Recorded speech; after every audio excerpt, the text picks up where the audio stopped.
Early one summer morning, Roger Wells, a logger with over 20 years in the field, headed to his usual work site in the thick woods of southern Ohio. Wells mentioned it was unusually hot that day, even at dawn. The forest, quiet and still, gave him his usual sense of peace as he started his work. Around noon, after several hours of cutting and stacking logs, Wells decided to take a break. He found a shaded spot, sat on a log, and pulled out his lunch. As he started eating, he noticed a strange smell nearby. Wells described it as putrid and sour, almost like rotting garbage, but with a wild, musky edge to it. He assumed it was just a dead animal somewhere close by and tried to ignore it. As he continued his lunch, he heard a low, deep growl from somewhere in the woods. He noted that the sound was different from anything he'd heard before, more intense, with a rumble that seemed to echo. Still, he figured it could be a large animal and finished eating. After his break, Wells got back to work but kept alert. Then he heard the growl again, closer this time. He felt a chill despite the heat, describing a strange feeling like he was being watched. The forest, usually full of birds and the rustling of leaves, had gone dead silent. Wells reported that the silence felt heavy and unnatural, adding to his growing sense of unease. While working on another tree, Wells caught movement out of the corner of his eye. He turned and saw a figure in a small clearing nearby. He described it as a massive, muscular creature, standing on two legs like a man, but with features that were anything but human. The creature, covered in thick, dark brown fur, stood around 7 feet tall, with broad shoulders and long, clawed hands.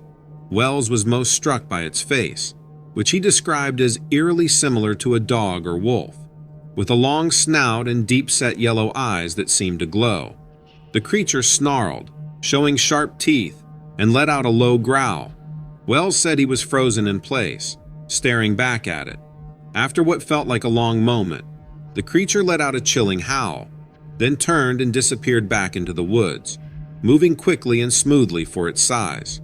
Once it was gone, the normal sounds of the forest returned, breaking the tense silence. Wells stayed where he was, heart racing, until he felt calm enough to leave. He left the site not long after, shaken by the experience. Wells has returned to the area since then, but is now more cautious, always on alert for anything unusual. Local stories mention a creature known as the Dogman, described by some as a large dog-like creature that moves on two legs and roams the remote areas of Ohio woods. Wells' description of the creature aligns closely with these local accounts, though no physical evidence was found to confirm his sighting.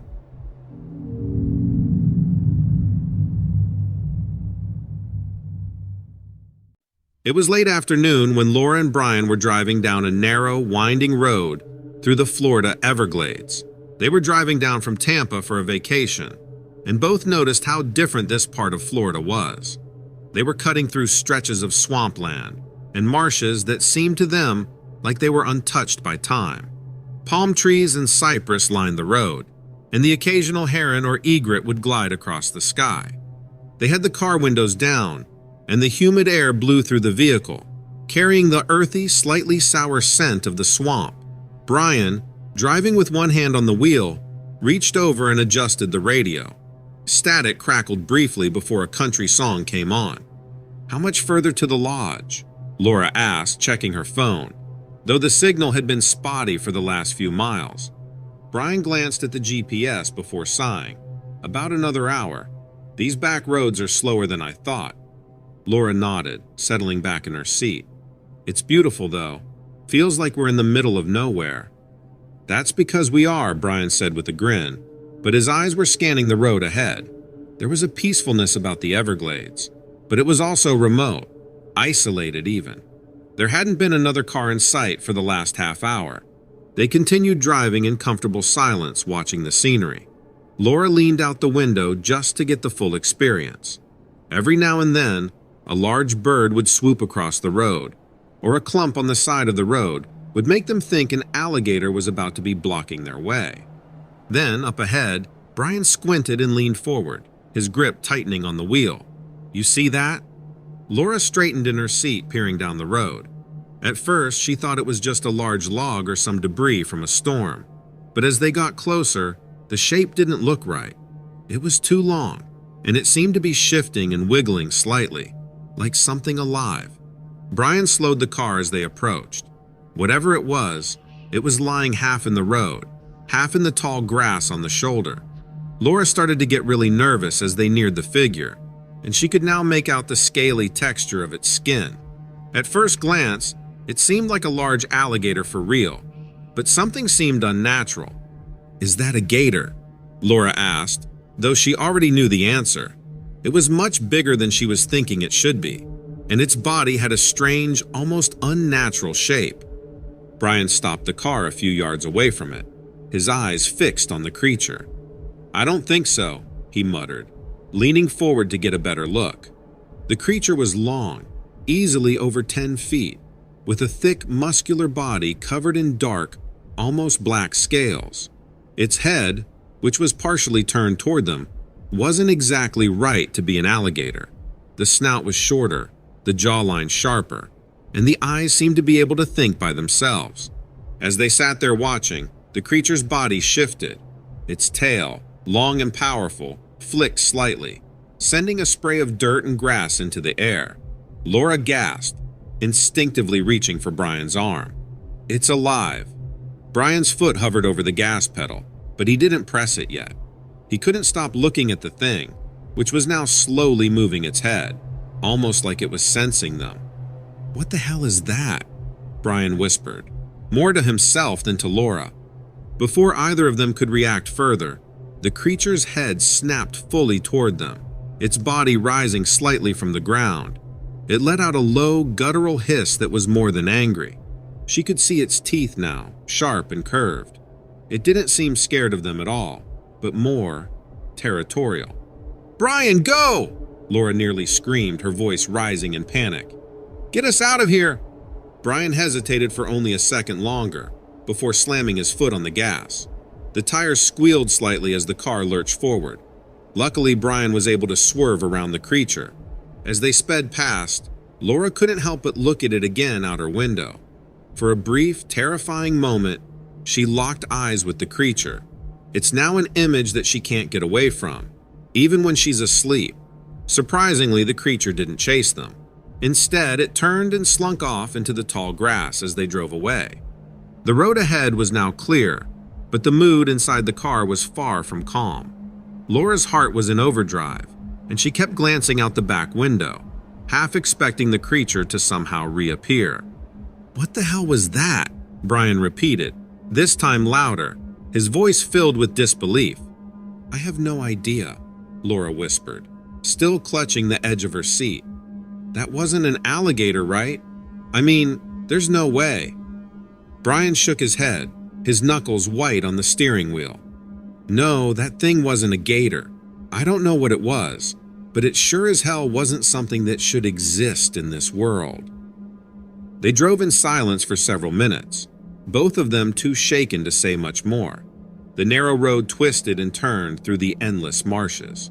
Finally, Laura spoke again, her voice quieter this time. "Do you think anyone else has seen it? That thing?" Brian frowned, still staring straight ahead.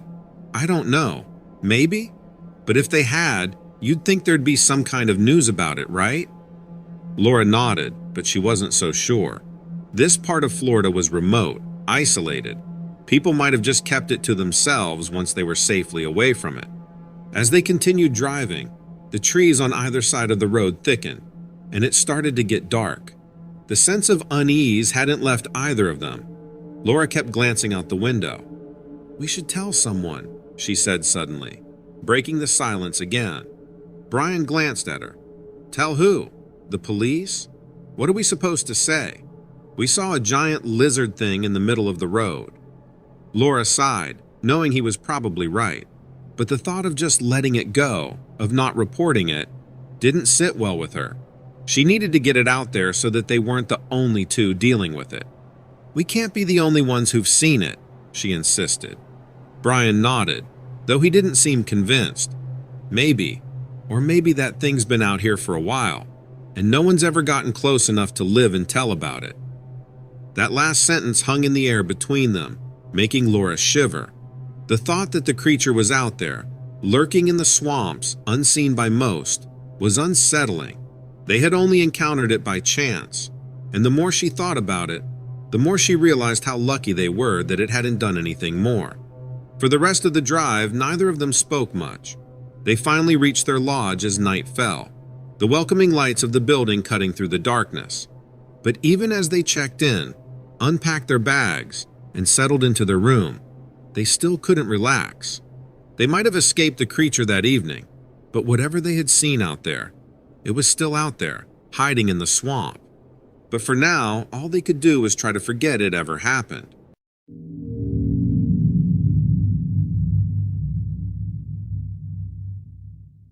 It was early October, and the weather in Oregon had turned crisp, the morning air biting enough to remind the workers at the new construction site in Hillsboro that winter wasn't far off. The site was a sprawling mess of half-dug foundations, stacks of lumber and steel beams waiting to be put in place. The crew was working on a new apartment complex, something big enough to fit into the fast-growing suburbs outside Portland. Most days were routine, loud, dirty, and predictable. Jake had been a foreman for over 15 years, overseeing dozens of jobs like this one. He knew the drill: get the crew in early, get them moving, and hopefully knock off a little early on Fridays if everything went smoothly. He had a good team with him, most of them seasoned guys who didn't need to be told twice what to do. Still, Jake had a habit of making rounds each morning, checking the progress and making sure everyone was where they were supposed to be. That Wednesday morning started off like any other. The sun was just rising when Jake arrived, grabbing a coffee from his truck before heading to the trailer that served as the site office. He skimmed the plans for the day, noting that they were about to start digging a deeper foundation for one of the larger buildings in the complex.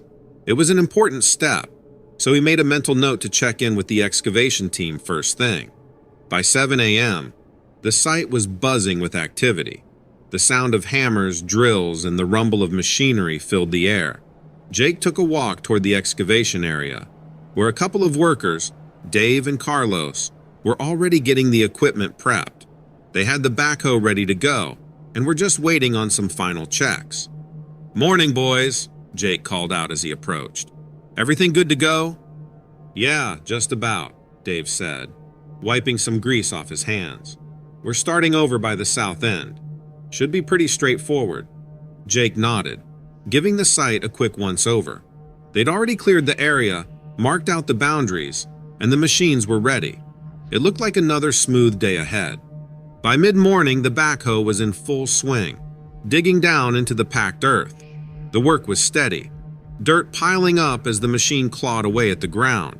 Jake had moved on to check on some of the other crews when his radio crackled to life. "Hey, Jake, you better get over here," came Carlos's voice, a little tense. Jake clicked his radio. "What's up?" "I don't know, man. You just gotta see this." Sighing, Jake made his way back to the excavation site. When he got there, he could see right away something wasn't right. Dave had stopped the backhoe, and Carlos was standing near the edge of the freshly dug pit, looking down with a confused expression.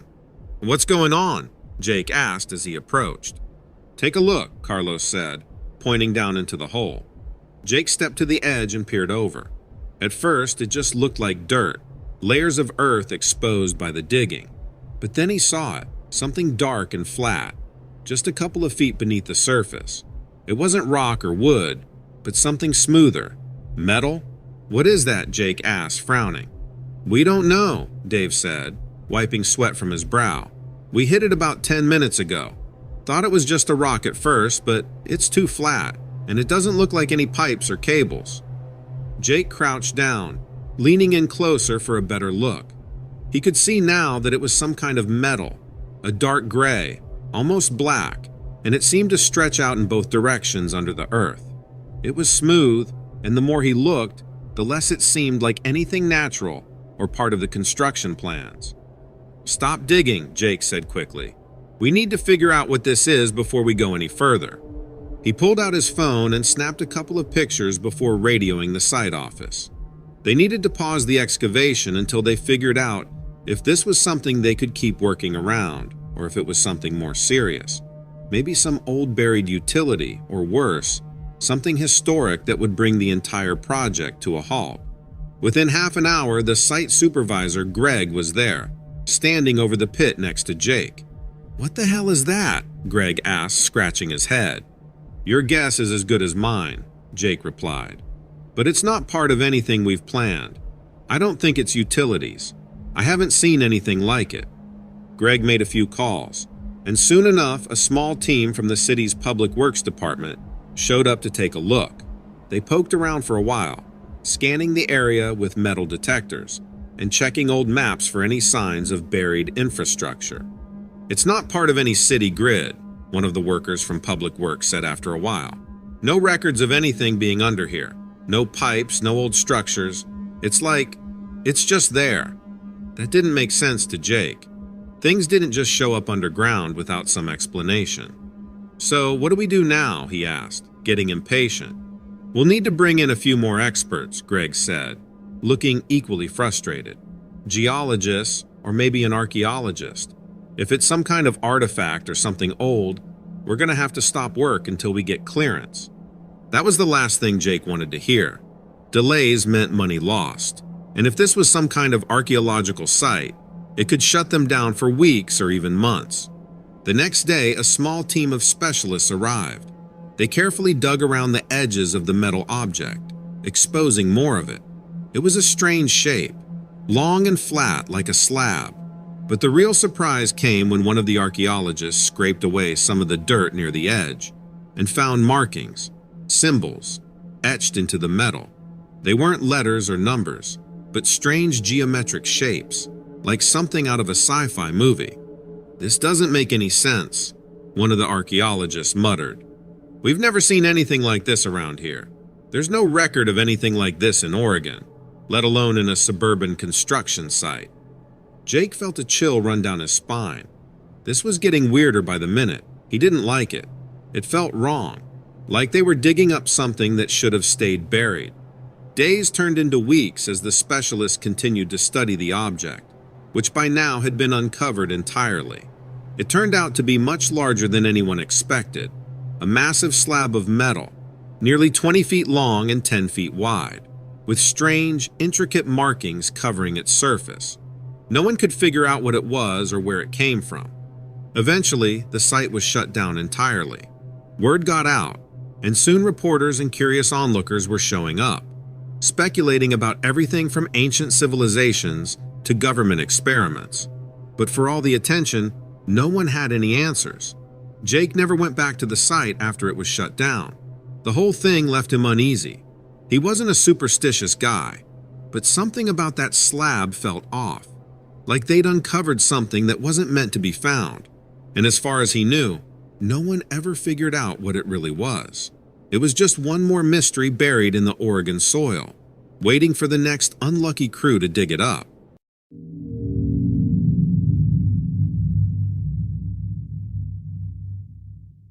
Our next story comes to us from one of the largest zoos in the United States. With over 10,000 animals and hundreds of acres, it's a place where the hustle of daily work never stops.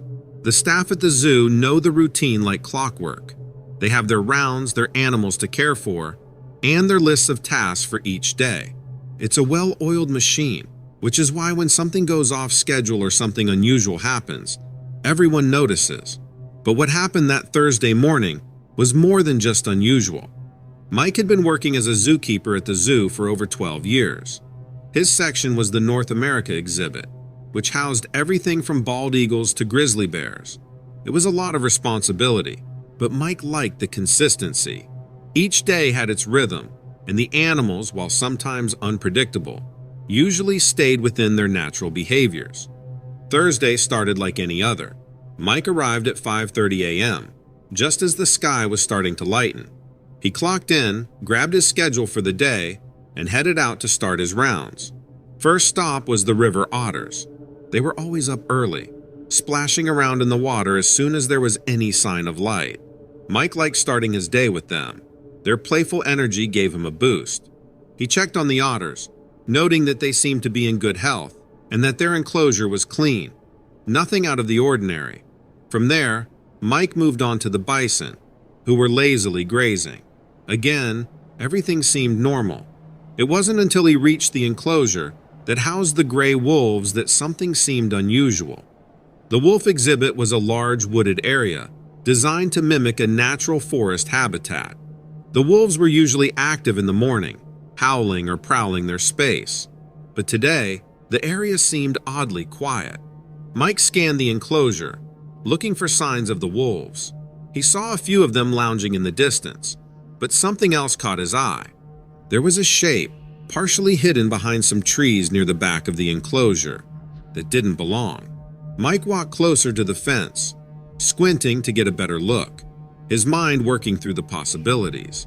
Maybe one of the wolves had dragged something in, or perhaps a large branch had fallen. But as he approached, it became clear that it wasn't debris or any animal he was familiar with. There, lying in the shade, was a small, stocky animal that looked completely out of place. It wasn't a wolf, that much was obvious. In fact, it wasn't anything Mike had ever seen. The animal was about the size of a medium dog, with a round body covered in dark brown fur. Its face was bear-like, but smaller and less fierce, almost like a badger, though much larger than any badger native to the area. Mike stood there for a moment, staring, trying to work out what he was seeing. He went over the animals that were part of the North America exhibit in his head, but this creature wasn't part of that list. In fact, it wasn't part of the residents of the zoo at all. There was no record of anything like this in the entire facility. Puzzled, Mike radioed his supervisor, Susan, who had been working at the zoo even longer than he had. "Susan, I've got something odd in the wolf enclosure," he said, trying to keep his voice calm. "I'm not sure what it is, but there's an animal here that shouldn't be." Susan was on the other end in seconds, her voice crackling through the radio. "What do you mean, shouldn't be? Is it injured? Does it look like something from another exhibit got in there?"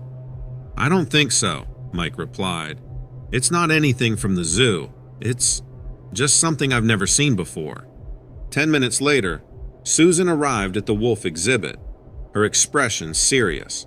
Mike pointed out the animal, which was still resting in the shade, completely unbothered by the nearby wolves, who seemed to be keeping their distance from it. They both stared at it for a few moments in silence. "Is that a wolverine?" Susan finally asked, her brow furrowed. Mike shook his head. "I thought that too, but it's too big. And the fur's wrong. It's thicker, almost like a small bear. But there's no way a bear would be this small or look like that." Susan's face remained unreadable as she stared at the animal. "Well, it sure doesn't belong here. We don't have anything like that in the entire zoo." She pulled out her radio again. "I'm calling this in. We need to get the vets down here, and security needs to check the cameras. I have no idea how this thing got in." Over the next half hour, a small team gathered at the wolf enclosure. The zoo's vet, Dr. Livingston, arrived with tranquilizer equipment, just in case the animal proved dangerous. Security officers reviewed the footage from the cameras, looking for any sign of how the animal had entered the zoo. As the team assembled, the mystery deepened. Security confirmed that there had been no breaches in the fence. None of the cameras had caught any footage of the animal entering the enclosure. It was as if it had just appeared overnight, without any explanation.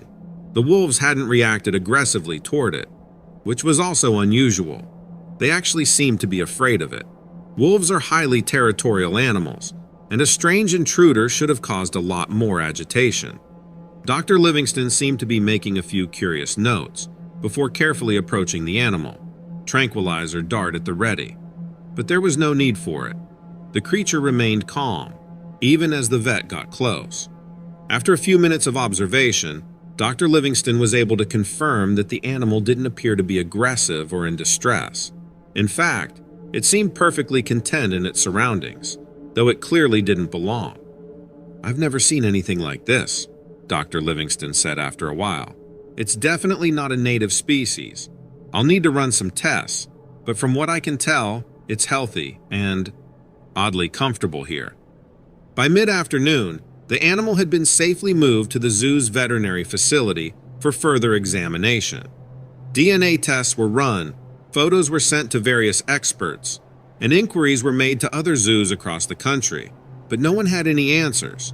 No species matched the description of the animal. It was a complete mystery. In the days that followed, the zoo continued its investigation, but nothing turned up. The strange creature, dubbed the Phantom by the staff, remained an enigma.